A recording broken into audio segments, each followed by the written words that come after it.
So, how did you drop out of your college? Like, that's a very trending question.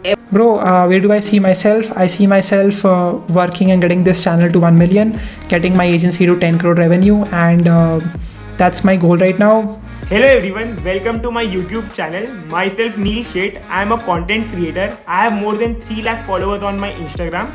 I create content around finance. So today's video is going to be with Ishan Sharma. He is a content creator. He has more than 4 lakh subscribers on his YouTube channel. He even runs an agency called as MarkItUp. He has generated more than 1 crore revenue. So in today's video, he is going to share insights about his journey, how he started as a freelancer to running an agency with more than 1 crore in revenue. He is also going to share about how he hires people at MarkItUp and what's the future of his agency.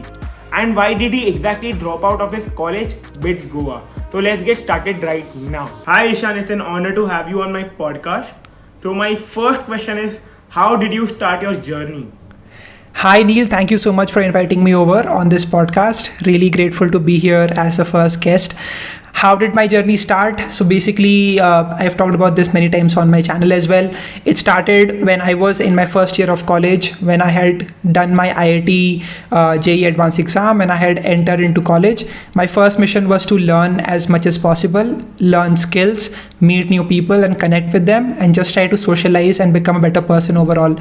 Ishan, after IIT JEE advanced exam, was someone who was an introvert, someone who was disappointed because IIT nahi mila, and someone who wanted to try out different things. And that's what I tried my best. I realized that my college has amazing people that I can talk to. And so if I can learn about their journeys and if I can record that conversation that we are having, then I can share it with people on social, and then everyone around the world, irrespective of if they are from the best colleges out there, can listen to that conversation and they can get value from it. So that was the whole idea for me to start my own journey of doing YouTube, doing content creation, and further on learning more skills. Okay. So how was the feeling when you hit your first 1 lakh subscribers or you recorded your first video ever? Because I am 100% sure there will be someone who will pull you down or something. Yeah. So I recorded my first video. So basically, initially I was just doing podcasts in which I was not talking to the audience. The audience was sort of like the third person. And then once I hit 100 subscribers on, I think, the 2nd March 2020, that's when I recorded my first video in which I was talking directly to the camera.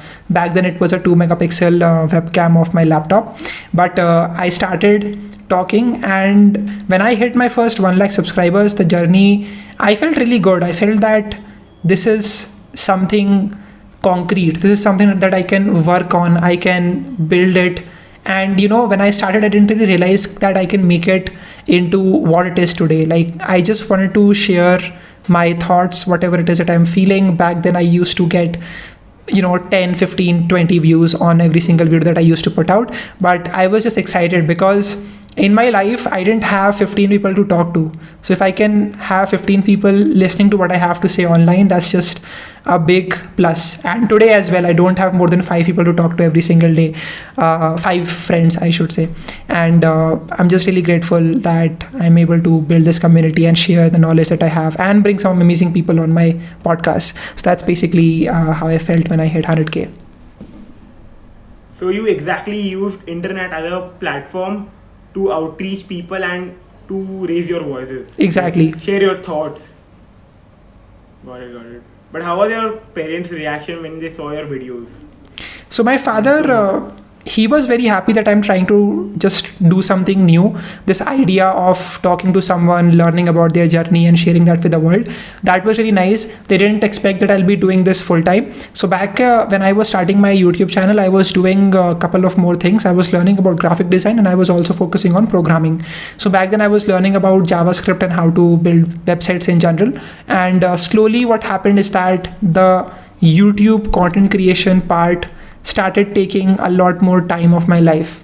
So initially it was just me making 1 video every single week, then it became 2 videos, then it became 4, then it became 6.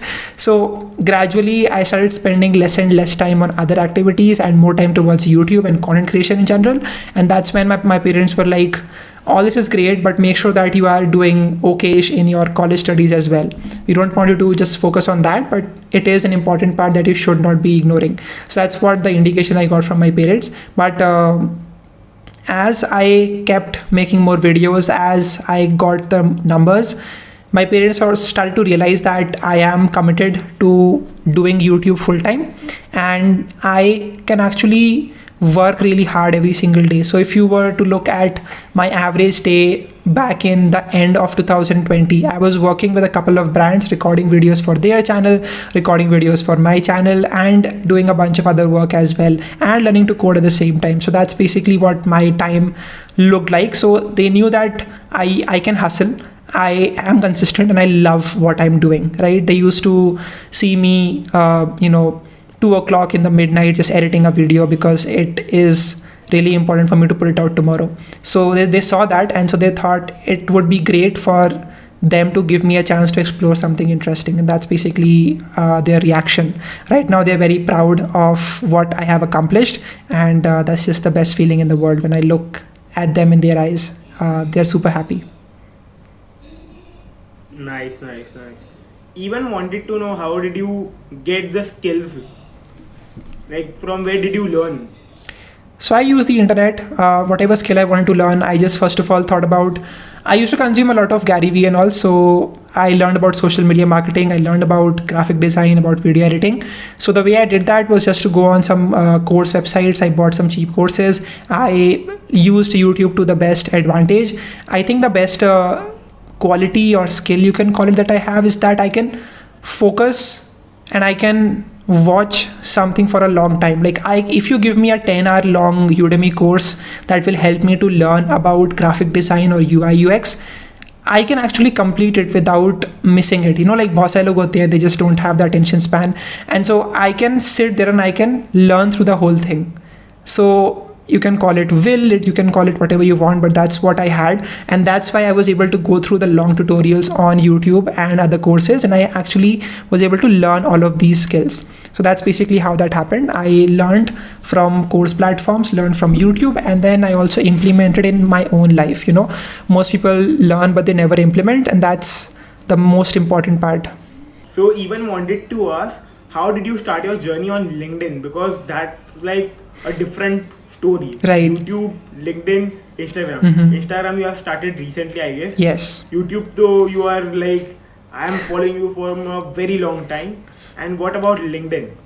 Right, so LinkedIn... Even you have wrote a book. Yes, I wrote a book on LinkedIn as well. Book, So it was 2019 October or November, I think. That's when our college held a LinkedIn workshop, and this workshop was taken by the then second year student Harish, and all of you might know him as Curious Harish. So he actually was teaching about how to utilize LinkedIn for your advantage. How can you create a great profile? How does the LinkedIn platform really work? What are connections? How can you connect with people? How to get opportunities on the platform. And that's when I actually learned about this platform. I just went up to him and I said that, hey, I already have my LinkedIn profile, please give me some feedback. And then he was like, yeah, I'm also trying to build my own chatbot company. That's what he was doing at that time. So I was like, sure, I'm also learning about machine learning, would love to help you out if possible. So he said, sure, let's just connect. And that's how I got his number, and that's how everything started. And then I got to know that he's also onto YouTube. So I watched a bunch of his YouTube videos and stuff. So that's basically the whole story of how I got to know about LinkedIn. How did I get active on LinkedIn? And then I went on, learned a bunch of things. I used to put out a bunch of posts every single day. Right now, I don't really focus much on LinkedIn, but I realized that I used to do a lot of these tutorial videos on how to utilize LinkedIn, but people want a place at which they can go and they can learn about LinkedIn from scratch at one place itself. So I thought, why not just make a book out of it? So I learned about how does self-publishing really work. So I picked Amazon KDP and I published my book over there. So this book was called Crush It on LinkedIn. I uploaded it and published it on the 12th July 2020, and it was basically about how can you use LinkedIn as a platform to find opportunities. That could be freelance clients, that could be your next job, that could be your next co-founder. So that's basically what you can do with the help of LinkedIn. And my book was just a 90-page introduction on how to get started with all of these things, with a bunch of different examples so that you can understand how things work. So that's basically what I have done on LinkedIn. And yeah, it's a really nice platform. I got all of my podcast guests, I got a bunch of brands to work with, and all of this was possible because I was active on LinkedIn. And recently I became, there is a creator program that they've started, so I became a part of that. So that's the story. Yeah. So till now, what I have understand is that you learn from different people, you master it, and then like you know how to monetize the platform. Okay, so that's the main part of you, like learning, focusing, and then monetizing on it. Yeah, totally. Okay. It's all based upon executing. So wanted to know about MarkItUp, like what exactly does it do? MarkItUp is a content agency. We basically work with brands and influencers on building their YouTube, growing their YouTube channel, as well as their Instagram profile. So I used whatever experience I have of doing YouTube, and my co-founder, who is my roommate from my college, he is a lot more interested in doing Instagram. So he manages Instagram channels, Instagram pages, and I work on YouTube channels. So that's basically what we have done. We have about 12 to 13 clients right now. 15 people work with us. About 5 of them are full-time. The rest are contractors. So that's basically MarkItUp and what we are doing so far. So did you get any clients from LinkedIn? Like you might have got a lot of clients. Yeah, sure. So when I put out the first post saying that I'm starting MarkItUp, I got my first client on that day itself. So someone just saw that post and they just reached out to me saying that, hey, you're also from BITS, I'm also from BITS, I see what you're doing on YouTube, and we want to grow our channel of our brand as well. So we'd love for you to help us do that. That's basically how I got my first client on LinkedIn. How was your first experience like catering a client? Like, so it was a really interesting experience because I didn't expect to get the first client on the first day itself, but we did. Actually, in the first week itself, we had 3 clients. So that's the funny story about it. But I think I learned a lot about how to communicate, how to hire people, how to coordinate, how to operate all of these different moving parts. So it's a really nice experience, managing projects and all. so one thing I want to know, how you build the team at MarkItUp, because I myself am facing a lot of problem. Mm-hmm. So can you tell me, like, how did you find people with right mindset? Yeah, like hiring people is a really tough job. I am currently also hiring for a bunch of different roles. So the way it all happens is that I figured out that for me to start with getting the right people, I have to go through some wrong ones as well, right? So I just went in, I just told my audience that, hey, I'm starting this agency. I want to give you opportunities, and I will be getting clients who will be working with us. And so I want you to apply for MarkItUp. The problem with that was that I didn't expect that so many people would apply. I got like 5,000 entries of people wanted to work. And of course, we didn't have the capacity to help all of them.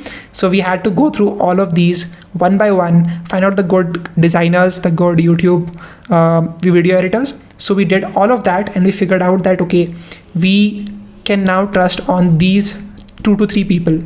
Right? It was a huge process of, filtering people out, talking to them, understanding their mindset, understanding what are their values, if the values align with what we have to do, if they have the time to work with us or not. And that's how we got a few people that are working with us right now. But it's all about constantly hiring. I have learned that one thing, that I'm always hiring. I'm always on the lookout for great editors, for great thumbnail designers who want to work with us for the long term. Most people just come to us, they work for 1, 2, 3 months and then they leave. I want to find players who can stay there for the long term and grow with us, because that's really important. We have one person who's been working with us for the past 9 months, I think, and they have grown so much. Like, them as a personality, and then them in terms of monetary salary that they get paid, it has grown a lot, basically. So that's what I feel about that. So how was your experience while hiring your first teammate? Like, to be honest, Yeah, how so did you get your first teammate? the first teammate was essentially a freelancer. So we hired him as a graphic designer. He was working with us, and then he showed a lot more interest in the company, not just in designing carousels. So he said that I want to learn more about how MarkItUp really functions, and I want you to help me show, and I would love to collaborate and help you manage clients as well. So we explained him how the thing works. He was just curious about how things work. I would love to bring him on the podcast sometime as well. But that's the story of how we got him. And then he was converted from just a graphic design freelancer to now a full-time client manager at MarkItUp. So that's how we got the first teammate actually. So it's like how much years it's been, like how much time it have taken कि इतना बड़ा grow करते करते? It's been 1 year, right? So we've been working for the last 1 year. I think the most of the growth that we've had is in the past 3 to 4 months, and that's how everything is, right? It's all compounding in nature. So initially it was a lot more slow. We were getting some clients. We couldn't negotiate much because we are just starting out and we just want to have more experience working with people. And so that's what we focused on. And right now we have some experience of working with brands and delivering on the deliverables. So that's what we focused on. So what's the future of MarkItUp exactly? Are you going to stay in the content creation field like graphic designing, and you may do some production tasks also, like full-fledged ads or something? We don't want to get into production because we want to stay flexible and we want to stay lean, and we want it to be remote as well for the next 1 year at least. So we want to expand. We want to get more US and UK clients in the future and work with them on YouTube itself. We don't want to branch out into production because that just takes too much cost and stuff like that, and we don't have expertise on it as well. So unless I can hire someone who has done production for a good amount of time, I cannot get into that field. I am curious to learn about how this works, so that's why I keep talking to my friend Owl Media co-founder Ayush Padwa, and he shares some interesting insights. He has worked with the top brands in India, so I've learned a lot from him as well. Okay. The future of MarkItUp is very certain. Like you have your own goal. Mm-hmm. I want to do this only, and you will get more and more client in it. Yeah, that is basically what we want to do right now. We want to focus on increasing the revenue. Right now, we basically have a goal of getting it to 4x to what it is right now in the next 1 year. And that will only happen if we can hire the right people and if we can pitch the right clients. So yeah, and of course we need to hire some BDRs and SDRs as well to get this job done. Okay. So right now, what's the revenue around? Like, I've seen your videos. Revenue is around 1 crore annual revenue that we get, and we want to go to 3 to 4 in the next 1 year. So how did you drop out of your college? Like, that's a very trending question everyone is asking you recently. Mm-hmm. So is it the agency, or is it that you want to explore more? So I talked about this in my video as well that I published. The idea is just to focus on what I'm doing already and grow it even more. And I felt that YouTube and MarkItUp and managing studies was just too much for me to do in my own college. So I took a decision to focus on doing YouTube and MarkItUp and start on one more venture I'm trying to work on. So that's the whole idea. I just went in and I said that what if I can give my 100% to YouTube and MarkItUp? If I have been able to grow it to this point in the last 2 years, what if I go all in? How can I grow it even further? So that's basically the whole idea. I'll be focusing solely on growing both of these channels, and let's see where it goes. So you did 3 years in college. You were for 3 years in college, right? So there were some skills you might have learned for sure. So can you tell us about the experience and the skills you learned in the college? Yeah, college life was really interesting. It was very much fun, but I have said this before as well. It's more like Disneyland. It's always fun to be in Disneyland, but you have to come to reality at some point as well. And so I realized that this is my time to get out and get in the real world and actually learn to be an adult, hashtag adulting.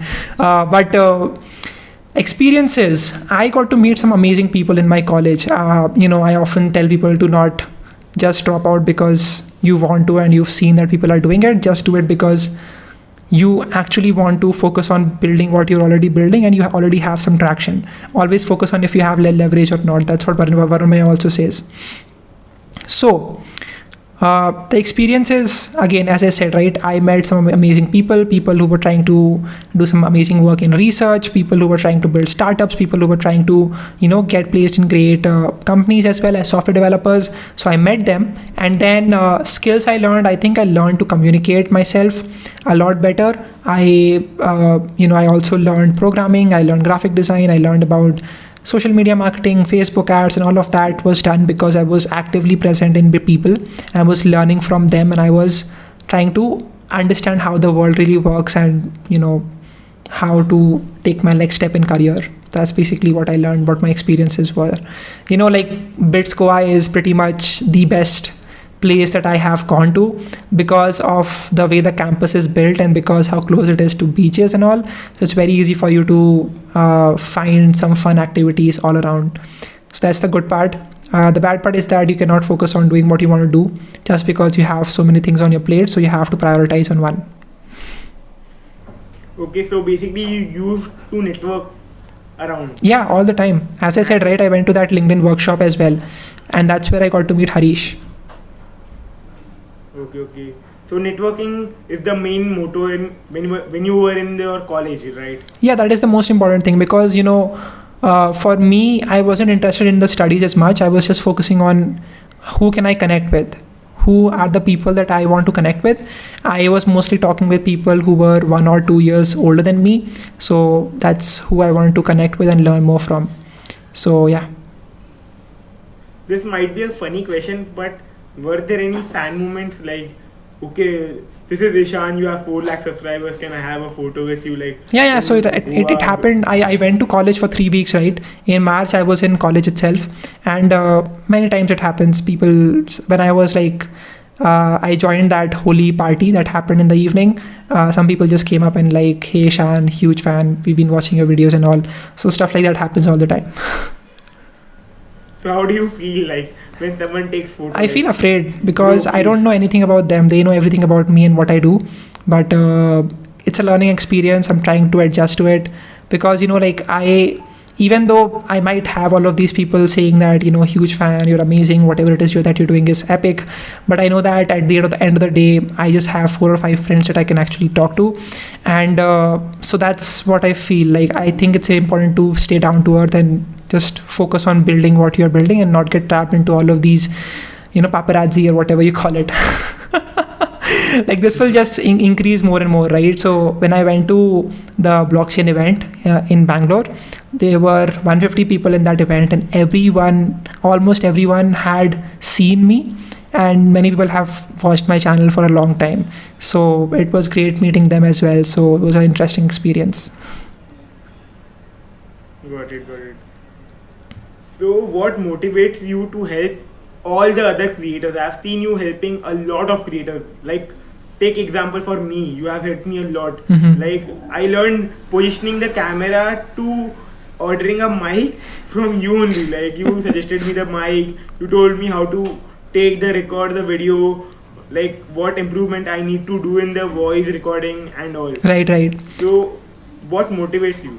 I feel I want to help people because when I was in my own journey of starting content, no one was there really with me to help. Of course, I was having YouTube tutorials to watch too, but that's what I just did. I made a bunch of mistakes. I just, tested and learned and tested and learned.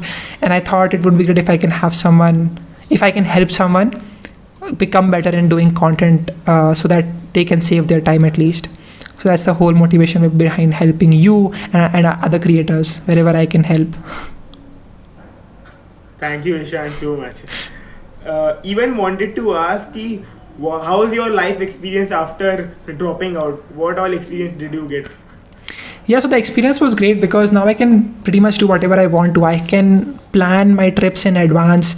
So I went to Bangalore, I went to Mumbai, then again came back home, then again went to Mumbai for a finance event where we actually got to meet each other. And then I'm currently going to Delhi. I'll be there for 3 days. Then I'm going to Hyderabad. Then I'm planning a trip for Dubai. Then I'm trying to visit all of these different places because I want to travel and I want to meet interesting people. And that's what my goal is for this year. Because for the last 2 years, I've just been sitting in this one room and just recording content, working on business, learning about freelancing, and listening to motivational videos and stuff. So that's what I want to do this year. Want to travel, want to connect, and want to grow together. So it's all about networking right now, right? Networking, but not in the sense कि networking ही करनी है. I'm just going to enjoy and have fun. And of course, if someone is there, then I would love to talk to them and meet them in person as well. Like actually connecting, having agenda-less conversations is really important. Like for example, I got to meet some amazing people in Soho House in Mumbai as well. So all of these people were trying to build a startup. So I was just like talking to them, what they are actually doing, how did this get started, how did they get funding and all.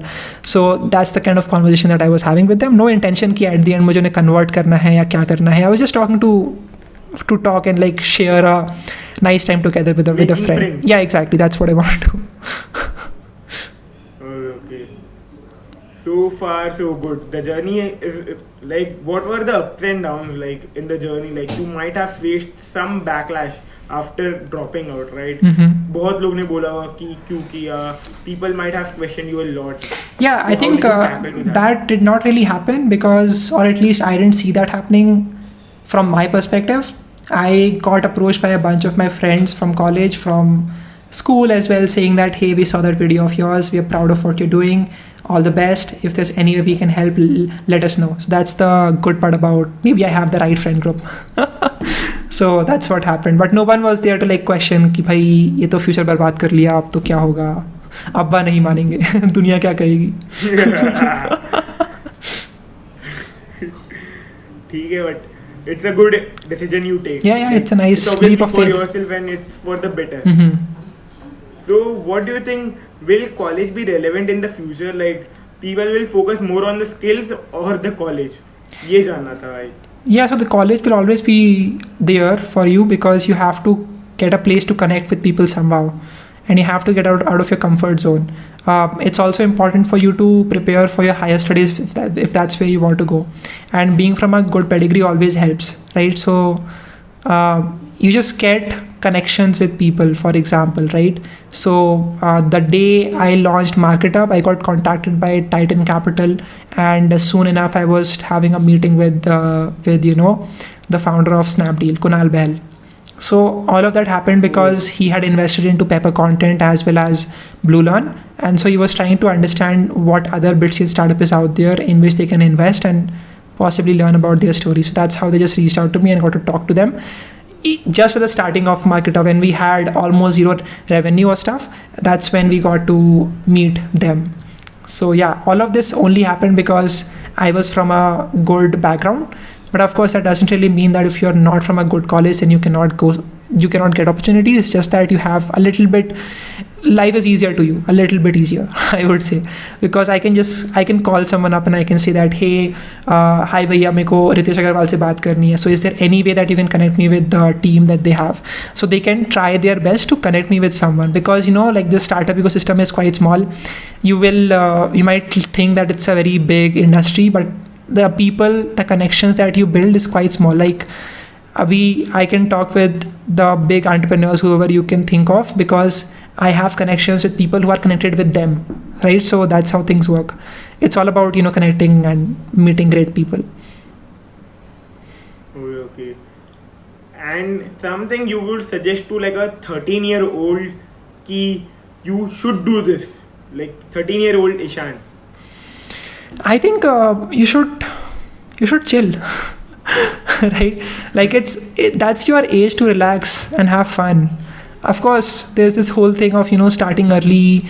अगर जल्दी start करोगे तो भाई, but ये race थोड़ी है life, मतलब right? मतलब आराम से बैठ के मजे करो life के. That's what I would just say to whoever it is. If you are 13, 14 years old, you can explore, you can try out different things, but don't be pressurized. Just do it because you like it. I used to just build a bunch of circuits. I used to build remote control cars. And I also used to watch Shinchan and Doraemon all day long when I was 13, when I was 14. So it's totally fine. You do you. There's no race in life. You define it for yourself. I see so many of these 15, 17-year-old kids on Twitter who are building some amazing things. And they do it because they genuinely love it. Or at least I hope they love it. And that's why they're doing it, and not just because it's cool to do that. Right? So that's what I feel about that. But of course, like, if you find something intriguing, if you find that you're curious about something, go all in, go and learn about how things work, learn about how the world works, and only do that because you like it, right? That's what I would say. Don't pressurize and don't feel that you're in a race. So yesterday only I put a post on LinkedIn that I am building a team. I need some content writers. So there was a 13 or 12-year-old who messaged me. I'm good for ghost writing. I already do clients, LinkedIn pay. Right. So I was like, shit, I missed a lot. Exactly. That happens to me all the time. Yeah. So what are the 3 skills that are very important you think that have helped you grow from scratch? Like for me, it was graphic designing, obviously content writing. Content writing is one of the most important skill, I think, right, that have helped me a lot. So what about you? I think that the most important skill right now is, first of all, to be observant and understand trends. To whatever it is that you want to do, if you want to build a business, if you want to become a creator, being observant about how the world is working, what is happening right now, and then understanding the trends. कि ठीक है, अब ये चीज़ चल रही है. That's really important for you in whatever field that you are trying to be in. That's number 1. Number 2, I think that you should also have, you're talking about skills, right? So I think communication skills is also really important. Like, you might build a Web3 platform that can become $1 trillion, business, but if you don't know how to pitch it to the right people, then you cannot really succeed. So having that right idea of how to pitch things to people, how to sell something is really important. That's what I also learned from Ranveer Labadia when I met him in Mumbai. So he just said that learning sales, or learning to just break into a conversation with people. Let's just say you see 5 people talking to each other in a group. Can you break into that group and can you like try to talk to them and have a nice conversation with them out of nowhere with you just being a stranger? Like, can you do that? And if you can, then you actually know how sales really work. So that's what I would say. So Ishan wanted to know, how do you invest your money? Got it. So, previously when I just started making money, I just had that feeling that I want to pick the right stock. I want to learn about stock trading. I want to learn about investing. I want to learn about what is the right stock that will give me crazy returns. So I used to put a lot of time into that. I learned about how things work. I read a bunch of books, Intelligent Investor. I learned about Psychology of Money. I read all of these books. And then I realized that my unique skill is building content, is managing my agency. And so that's what I should put most of my time into, right? Like, there's one thing that, okay, let's just say that you have your portfolio and you can work really hard to find the right stock, and sometimes you might get return, sometimes you might not get return, because it's not 100% in your control, right? That's how the stock market is. वो बोलते हैं ना, उसमें stock market investment जोखिमों के अधीन है. So the basic idea is that I cannot control it, but what I can control is the revenue I'm generating in my agency. What I can control is what kind of content I'm putting out there. And so what if I can just focus on getting more revenue at this age in my life, and then later on thinking about how to maximize the returns that I'm getting. So right now I'm just focusing on doing that. It's much more fruitful for me to focus on how can I earn more versus how can I get more returns from my portfolio. My portfolio is giving me around 10-15% return at this point, which is more than enough that I want right now. And the way I invest money right now is that I just wait for a particular date, which in this case is about between 5 to 10 of every single month, and I invest into a ETF. So I am investing into a Nifty ETF, which will basically invest my money into the top 50 companies of the country, the biggest companies of the country. So essentially, I am betting on the growth of the nation, saying that I believe that in the future, India will progress a lot more. And so I want to bet on it. And because it's a lot easier than picking one particular stock, it saves me time. Right? So I don't have to think about कि मुझे अभी index क्या चल रहा है, अभी क्या stock नीचे गया, क्या ऊपर गया. I just blindly go in and invest X amount into all of these ETFs, and that's what I've been doing for the past 6 to 7 months right now, and that's what I want to do over the next 10 years as well. There's no need to try your best to find out the best return stock. Finding out that multi-bagger is just a waste of time, and I can much better put my time. Okay, for example, let's just say that you have like 100 crore portfolio, right? In that case, if you put your time into it, let's just say that on one day you get 1% return. So that 1% is going to be massive for you, right? I don't have 100 crore portfolio at this point. So for me to figure out how can I turn whatever little amount that I have invested, how can I 2x, 3x that is just useless right now. So that's what I feel about it. Got it.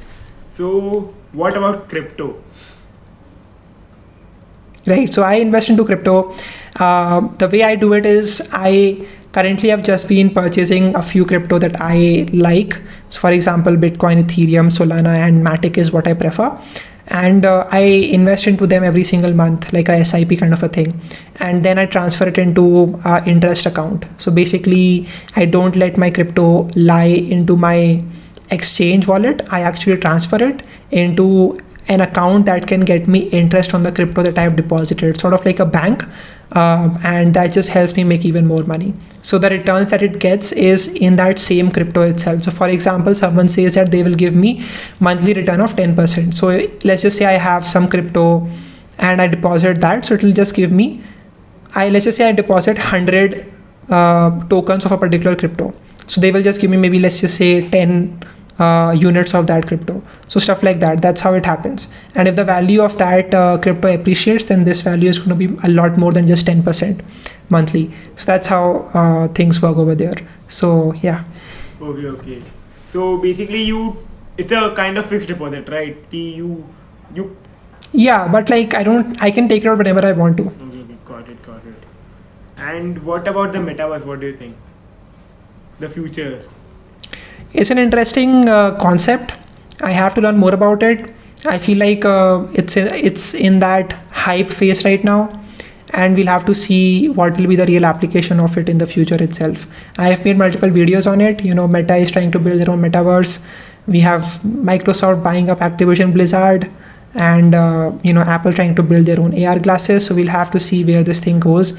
But I tried on the Oculus Rift, the VR headset that Meta has released, and it felt real to me, right? Like moving into that space and just interacting with things just felt really real to me. So it can very well be the possibility that next time we are doing this podcast, we'll doing it in the metaverse itself. Oh shit, बहुत ज़्यादा future है, but it will come for sure.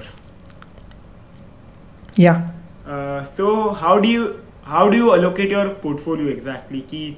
Like my portfolio, to be honest, is like 90% equity, debt, and gold, and then 10% to crypto. What about you? I don't invest into debt or other things.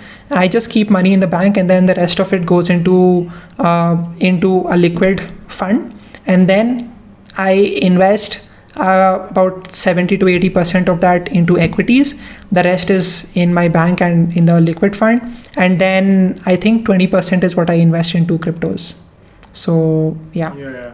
So even wanted to ask, so if you suppose say earn 100 rupees monthly, so how much will you spend and how much will you invest? क्योंकि मैं क्या करता हूँ कि जैसे ही मेरे को पैसा आ जाता है, I invest almost 90% of the money. जो बाकी 10% रहा उसको मैं पूरा स्पेंड कर लूँगा, उसमें सोचूंगा नहीं. Right. What about you? It depends, bro. Like 100 rupees है या क्या, depend करता है ना. Like let's say someone is making 1 crore a year, 1 crore a month, for example. So in that situation, spending 10 lakhs a month is going to be a big thing. I mean, of course, you can spend it in a day as well. But normally speaking, I don't spend much. Recently I've been spending because I travel, so the travel costs do count, but I think I would spend 20 to 30% and the rest I invest. Got it. So let's wind it off. My last question is to you. So wanted to ask you, where do you see yourself and the upcoming generation? So वो लोग क्या करेंगे जो बहुत ज़्यादा impactful रहेगा, I guess. वैसा क्या होगा? Bro, where do I see myself? I see myself working and getting this channel to 1 million, getting my agency to 10 crore revenue, and that's my goal right now. The generation as a general, I think the attention spans are reducing, and so most people are trying to find the easy fixes in life, trying to find the tricks that they can use to win, whatever it is. And so the people who can focus, people who can delay their gratification are the ones who will actually win. So that's how it will be. So in short, you love the long for content wala generation, if I say. Yeah. So like you have to. Most people don't have that patience, right? Like they want to move fast. 30 second में हंसना है, 30 second so that's में what. तुमको अलग-अलग emotions बाहर आने चाहिए, वैसा. Right. कभी तुम फाइटिंग exactly. देख रहे हो, बाद में कभी तुम एकदम रोमांटिक देख रहे हो, फिर कभी कॉमेडी देख रहे हो. हाँ. तो वो टाइप का, because it plays with your mind, right? All the time, yeah, totally. So like you will not be able to focus properly on whatever task you're trying to do, and that just means that for you to do something hard in life, like learning to build a game, learning game development, building like trying to join gym and getting better with your body, physical fitness and all, doing all of that requires patience, hard work, delayed gratification. And if you are getting entertainment and getting dopamine hits every 30 seconds, that's not going to be possible. So that's why, right, like I see these reels in which they talk about how modern men are weak, how they are fat, they are not focusing on their mental well-being, they are not sleeping enough, they are not in the right jobs, or they are not making enough, and that's just a result of them not having patience and focusing on quick gratification. So the upcoming generation is going to suffer if they start consuming the very short format, like 8 second, 5 second. I guess वो भी बहुत ज़्यादा push कर रहे हैं अपने Instagram ये सब पे. So when it come to China, right. कि I've seen something like कि एक article पढ़ा था, जर बता रहे थे कि China try to push out intellectual content to their country का people, and they try to use their algorithms to push out the waste content. It's more of a conspiracy. We don't know if that's actually true or not. So it was like some short in which someone was saying that TikTok in China is a lot different than TikTok outside of China. So they basically said that in China they try to promote educational content, scientific content, so that people become smarter. Whereas places around the world they try to push out funny sexist type content that works well for majority of the people. I don't know if that really is true, because human mind is the same everywhere. Right? So I don't know if that's true or not. Okay. So love to have you on the podcast. This was my first YouTube video, I guess. So obviously I wanted to. Awesome, bro. I wish you all the best. And obviously I wanted to do it you because you have guided me so far. तो पहला video आपके साथ ही बनता है. Basically बहुत patiently handle किया आपने मेरे को, जैसे कि रील हमने बनाए साथ में. स्क्रिप्टिंग तो मैं कर लेता हूँ, बट वही बोलने में आई एम क्वाइट लाइक कि डर लगता है थोड़ा मेरे को. तो you will improve, bro. You look at my first video on my channel, you'll realize how much I've improved in the past 2 years, and it's just a journey that you'll have to go through. Thank you, Ishan, for coming, and thank you so much for inviting me. Luck for your future. Wish you all the best as well. आपके साथ हो तो grow करूँगा ही for sure. बढ़िया bro, thank you so much. चलो bye.